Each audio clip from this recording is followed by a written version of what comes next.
Olá pessoal, Marco Baldo por aqui. Então hoje vamos dar continuidade ao estudo do Banco ABC, é a segunda parte. E hoje a gente vai falar um pouco sobre a divulgação do último balanço do banco. Vamos dar uma analisada no histórico de preço, gráfico e passando por alguns dados de valuation e a nossa perspectiva para o banco, para os próximos trimestres aí para o Banco ABC. Então vamos lá para o nosso estudo.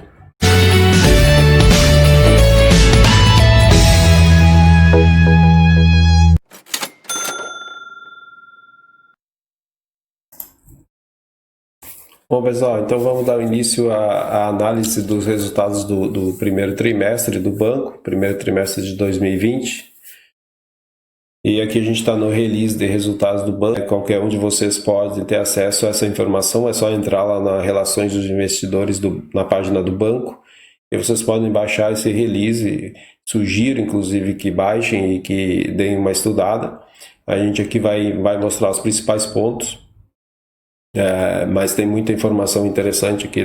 Aqui alguns avisos que o banco deu, algumas mudanças que eles fizeram para enfrentar o Covid, né? A maioria dos colaboradores estão em home office e também a maioria disseram estar adaptados ao home office. Algumas mudanças também com clientes.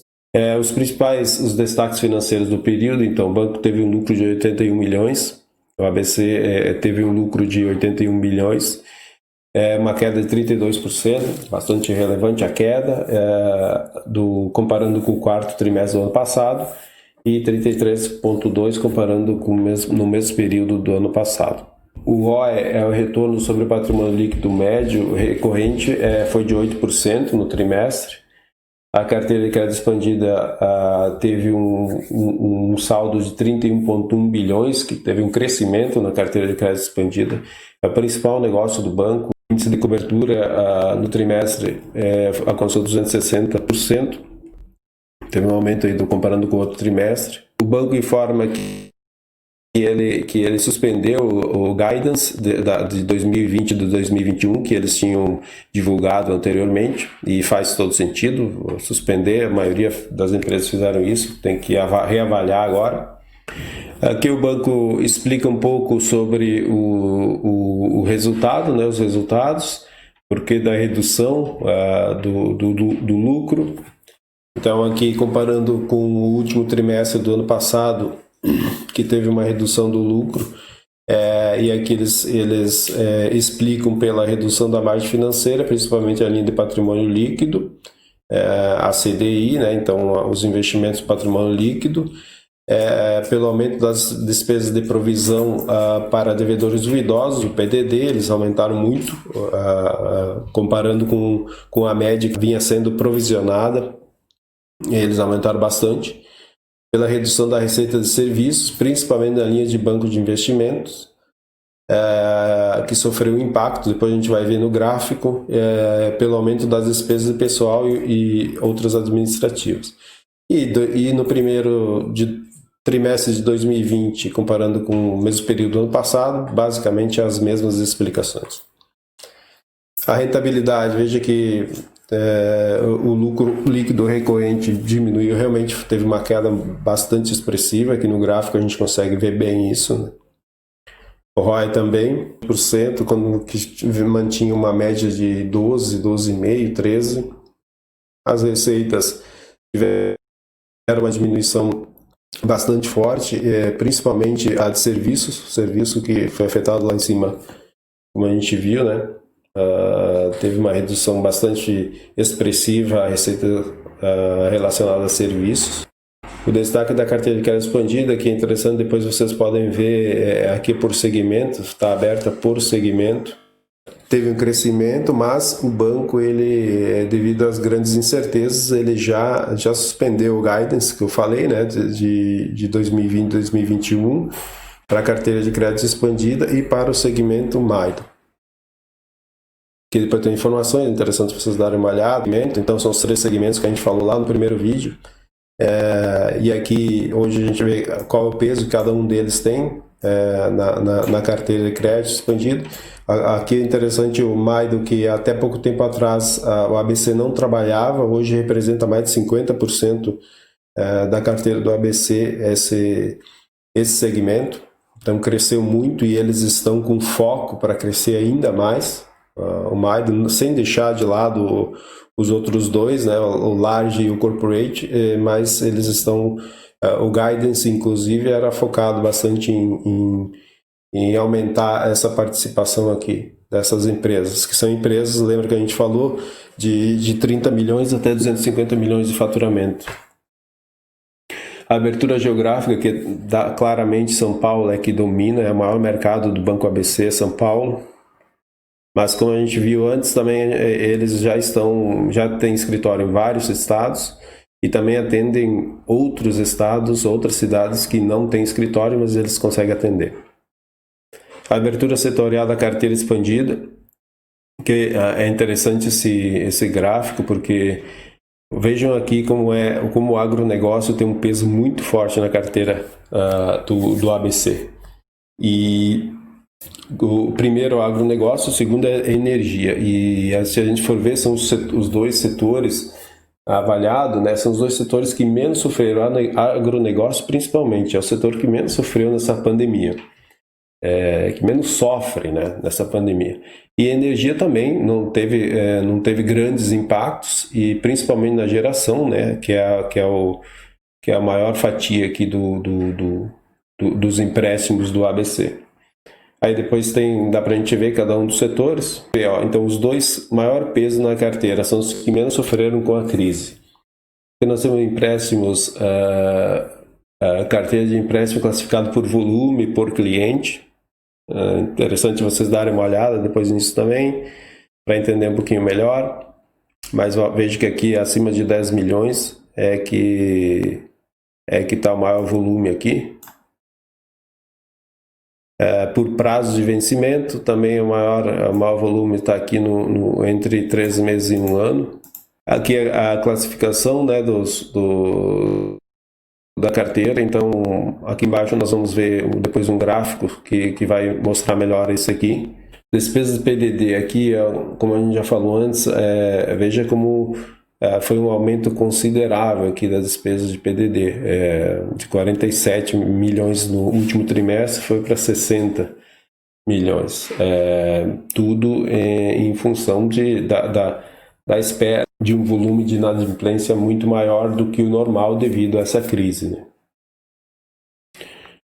Veja aqui, como falei lá, a qualidade dos empréstimos, né? A classificação, veja que a classificação que são as piores classificações, é a D e a H, representa apenas 4,1% da carteira de empréstimo do banco. Operação com atraso acima de 90 dias. Mesmo com o aumento dos provisionamentos, a representatividade das operações com atrasos acima de 90 dias ficou bem controlada, ficou em 1% da carteira total, com um avanço maior aí das grandes empresas. Então tá bem controlado aqui essa carteira, essas operações com atrasos aí. O saldo PDD, porcentagem da carteira por empréstimo, então a maior porcentagem a alocação, provisão da PDD para o segmento de grandes empresas, large corporate. A captação do ABC aqui, tem um gráfico onde mostra a captação, veja que a maior representatividade é o mercado local. Mas veja que o banco ele tem uma captação internacional muito forte, que representa 32%, quase 33%, um terço da captação do banco ele é de crédito internacional. Adequação de capital, então tá num nível muito bom, embora tenha tido uma queda, uma leve queda aí comparando com o último trimestre. E aqui o banco ele informa que é devido à política de hedge que ele tem dos investimentos no exterior e com o Covid aí, com a crise, teve uma depreciação cambial muito forte e foi por isso, atribui a isso essa queda, que ela é bem pequena, mas teve aí uma diminuição. Isso, para vocês, para quem quer entender melhor o índice Basileia, né? Depois dá uma pesquisada melhor, mas basicamente é a alavancagem do banco. O Banco Central ele exige um mínimo de 8% dos ativos ponderados pelo risco e o ABC está com 14,66%.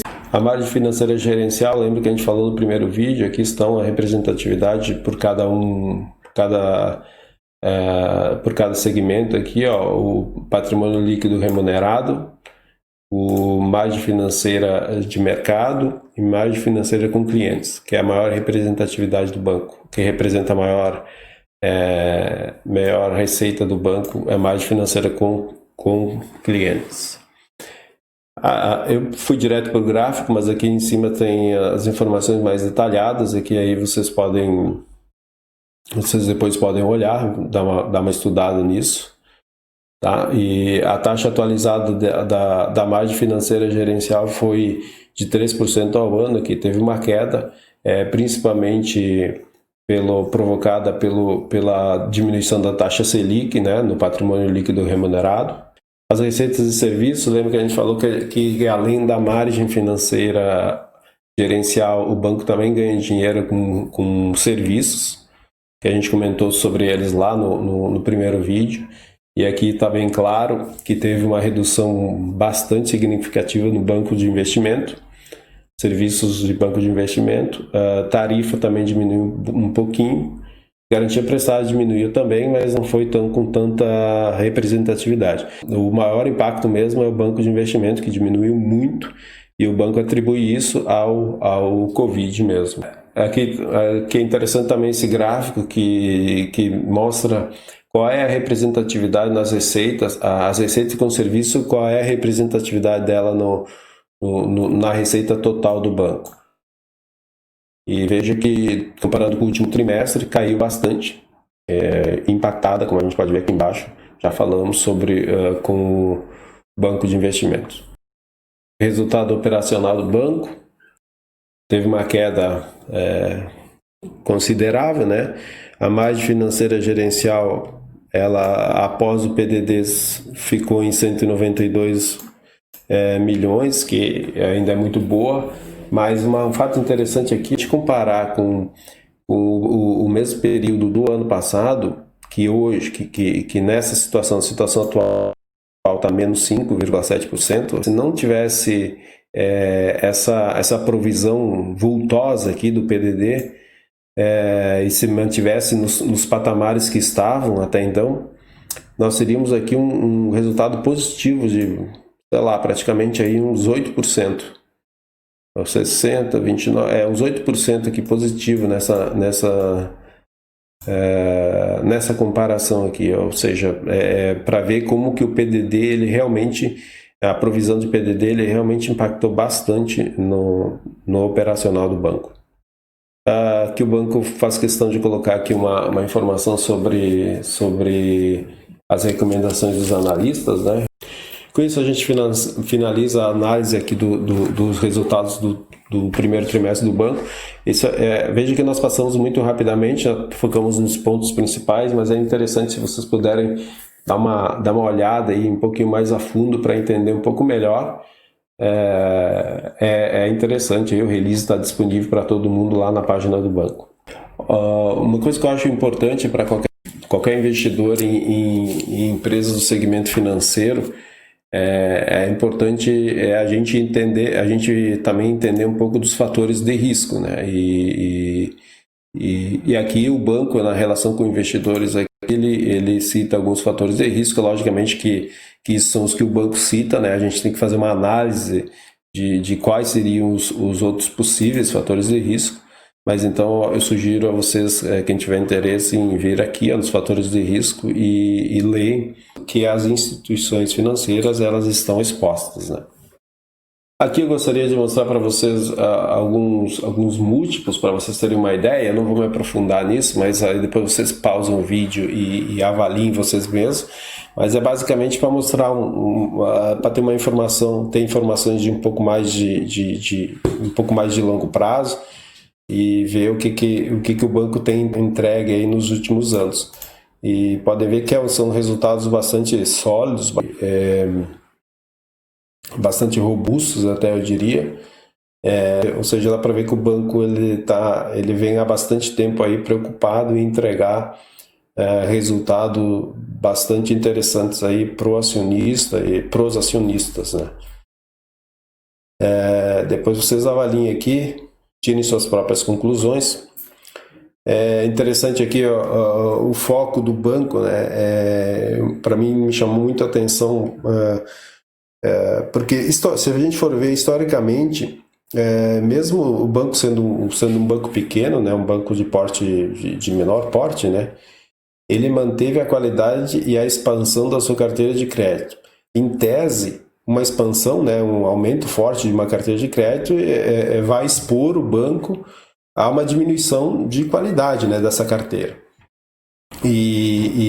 Mas não foi o caso do Banco ABC. Lembra que a gente viu lá num gráfico, ele está exposto a apenas 4,1% dos seus empréstimos estão classificados em níveis D e H, que são os níveis considerados de maior risco. Então, isso mostra aqui a qualidade e os índices de inadimplência que historicamente estiveram extremamente saudáveis. Se a gente for ver os resultados antigos do banco, mostra isso. O que isso quer dizer? Quer dizer que a capacidade de análise de crédito do banco é incrível, é excelente, né? Então eles não se expõem, eles não estão preocupados, eles estão preocupados em crescer, sim, eles crescem, mas crescem a um ritmo bastante, sem se expor muito a risco, são bastante criteriosos e bastante conservadores nas suas análises de crédito. A nível de valuation, nós gostamos, com o tempo vocês vão ver nos nossos estudos, nós gostamos de fazer um valuation através do fluxo de caixa descontado, mas não é o caso para instituições financeiras, que não tem nada a ver. O banco basicamente ele trabalha com a dívida dele, então não faz muito sentido. Mas alguns dados interessantes aqui para valuation, que atualmente o banco negocia um desconto próximo de 15% em relação ao seu valor patrimonial. Uma relação PL projetada para 2021 mais ou menos 7%, 7 vezes, desculpe,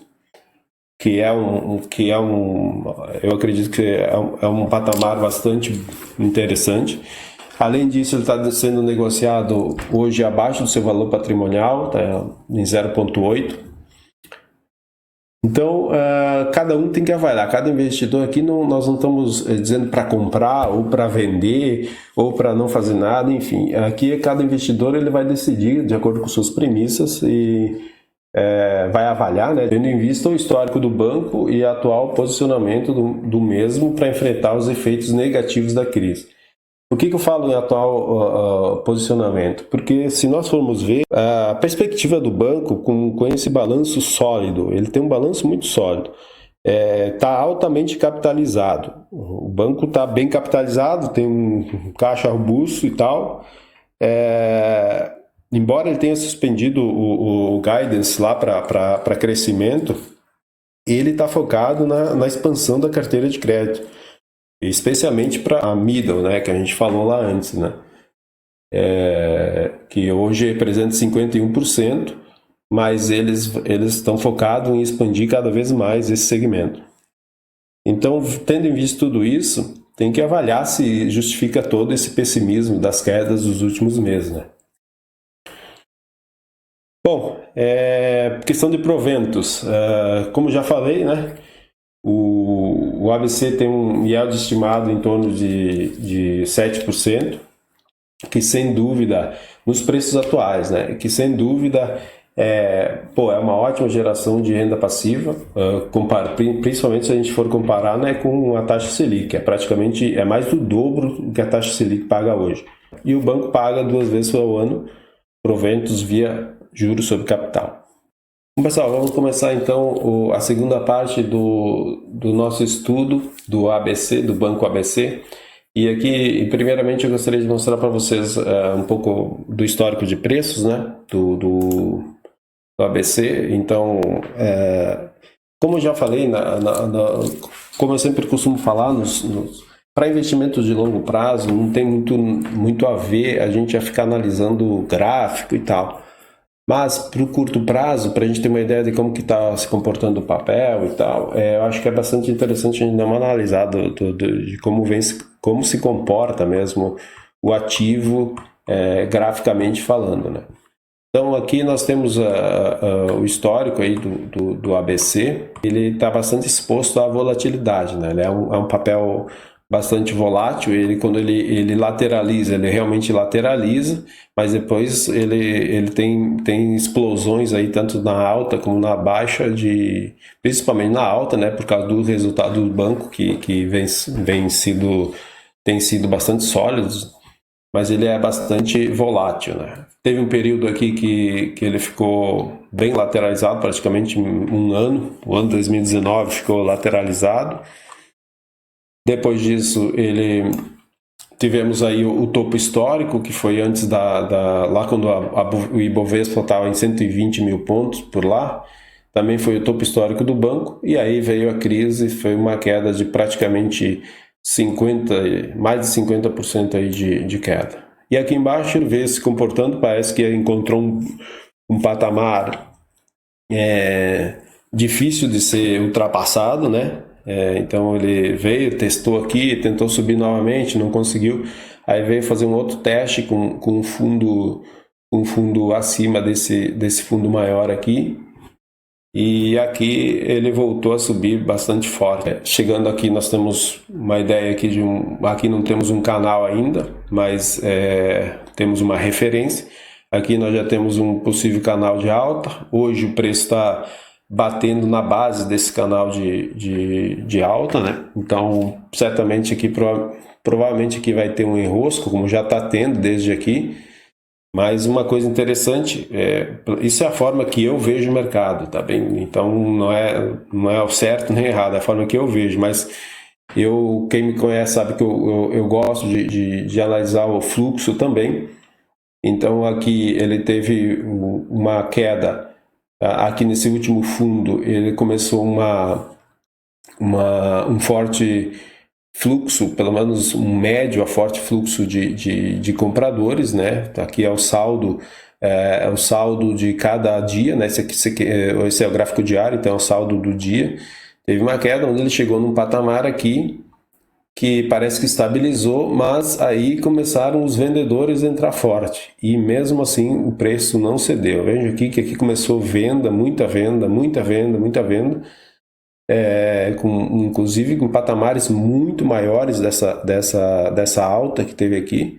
Então tem um saldo vendedor muito maior e o preço não cedeu, pelo contrário, ele subiu. Ou seja, há muita absorção aqui, há muito vendedor, mas também há muito comprador absorvendo essa venda. Eu não acredito que vá muito mais do que aqui, deve ter aí uma correção, talvez até esses níveis por aqui. E aí depois tem que ver como é que o preço se comporta, né? Mas que aqui tem, para mim, isso é uma informação importante, sem dúvida que é um patamar onde tem que ficar avaliando, né? Para ver uma possível ultrapassagem desse patamar, ele pode buscar outros níveis lá, o preço, lá para os 18, lá para os 20 lá. Isso eu estou falando novamente, né? É curto prazo, pessoal. Isso não tem nada a ver para quem investe no longo prazo no ABC. Quem investe em busca de dividendos, em busca de proventos, em busca de rentabilidade, no longo prazo, isso não interessa nada. Aqui é importante também a gente ver a quantidade acumulada de agressão. Veja, aqui como eu falei, mostrei lá, aqui também está mais claro no gráfico de 60 minutos, que muita venda e o preço e o papel se mantém, o preço do papel se mantém lá no topo. Lá. Então, esse tipo de informação para mim é muito importante, eu gosto de ficar prestando atenção, principalmente se eu quero fazer algo no curto prazo, mas também visando o longo prazo, eu preciso interpretar o que isso quer dizer para eu tomar a minha decisão, né? Bom, a questão do gráfico era isso, eu acho.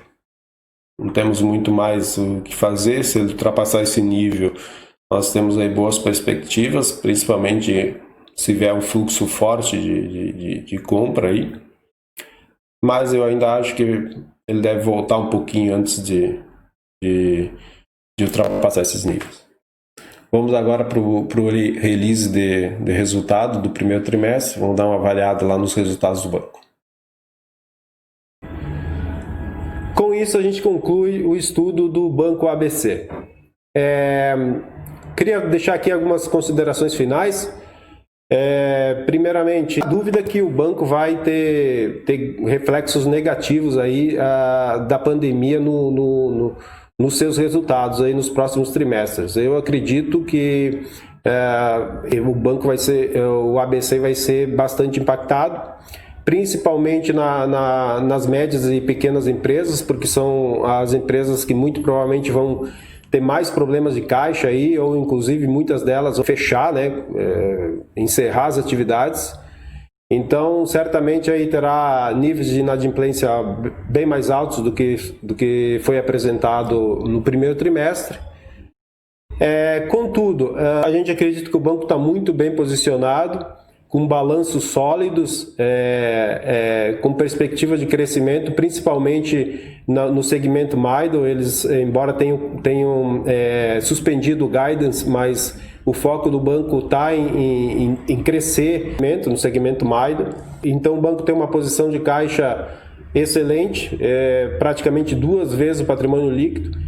Por isso tudo, a gente acredita que o banco tem condições de passar por esse momento turbulento aí tranquilamente, e em breve retomar aos resultados aí mais consistentes, conforme ele vinha entregando até então, até há pouco tempo. Espero que vocês tenham gostado do estudo. Se vocês tiverem alguma sugestão de melhoria, por favor, deixe nos comentários.